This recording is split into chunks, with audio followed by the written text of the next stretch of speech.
जय जगन्नाथ मु सोनी आपन को स्वागत करुच्ची Soni kitchen and blog channel को आशा करुच्ची जगन्नाथ कृपार आपण मैंने समस्ते भलरे थे जोड़ था भलरे था सुरक्षित था वीडियो को फास्ट टू लास्ट जाए देखुए जदि पसंद आसला गोटे लाइक करेंगे फ्रेंड सहित सेयार करेंगे आ चैनल जदि नुआ अच्छा चैनल गोटे सब्सक्राइब करने तो डेरी नक चैनल स्टार्ट करवा आज टिप्स अच्छी आपणकर दांत को लेकिन ये मुझे कुकिंग सोडा माने बेकिंग सोडा जो खाइबा सोडा आम व्यवहार करती तो सही सोडा नहीं जाए खाइबा सोडा आपणकर दांत को पूरा सफा कर सहित आपणकर दांत मूलर मैला सब बाहर कर पाटी दुर्गंध होते पाटी को दुर्गंध दूर करदेव दांत मूल पोक खाइबा दांत मूल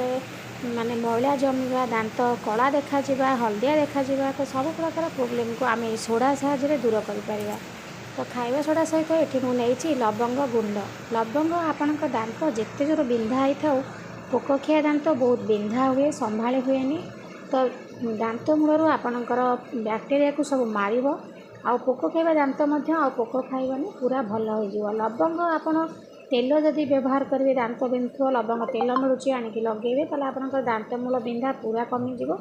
ता सहित आप लवंग गोटा लवंग नहीं आपणकर दांत मूल जाकिकी बहुत समय रखिपारे दांत बिंधा कमिज कहीं दांत जो पोक खाई बहुत बिंधा हुए लवंग बहुत परिमाण में आपणकर दांत बिंधा को कमे दे थाए सडन पूरा कमेब से लवंग आप व्यवहार करेंगे तो लवंगर गुंड नहीं जा आ सहित खाइबा सोडा ए दुटाक जिनस को आप नहीं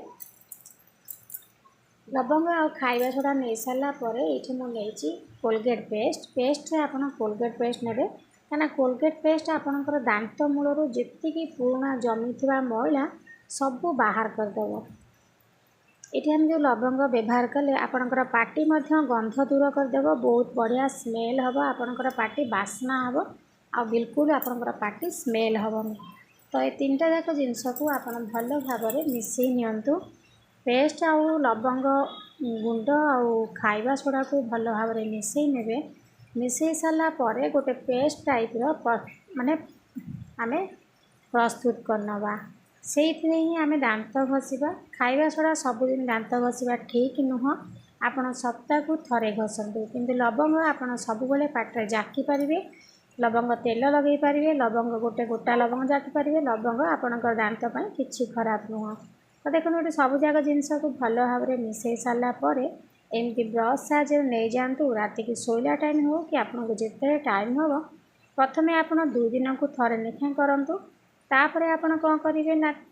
3-4 दिन को थरे करेंगे तापर सप्ताह को थरे करेंगे देखिए आपणकर पाटी गंध दूर हो दांत यदि पोक खाऊ थाए पोक खिया दांत भल हो दांत जदि माने स्मेल हो स्मेल कमिज हलदिया पड़ जाइए कमिज गुटखा पान जो मैंने खाऊँच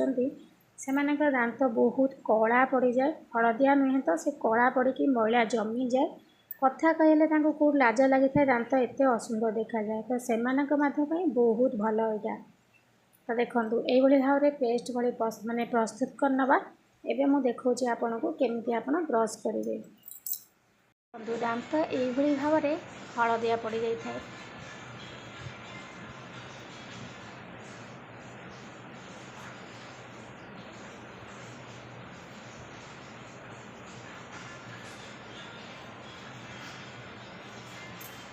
ये आम घसी नवा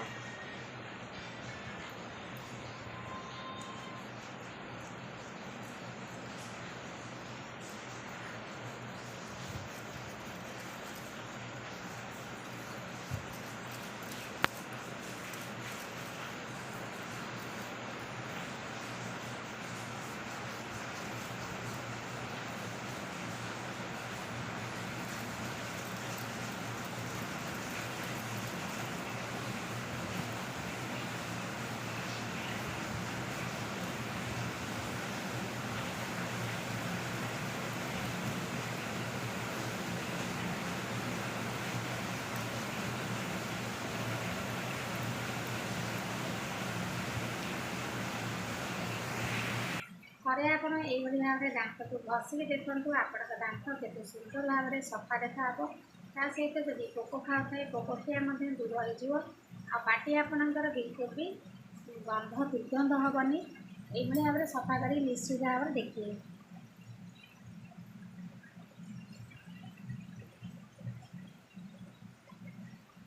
तो आज मैं विदाय नौ पुणी देखा आपंक सहित नेक्स्ट भिडियो से रोचे नमस्कार जय जगन्नाथ।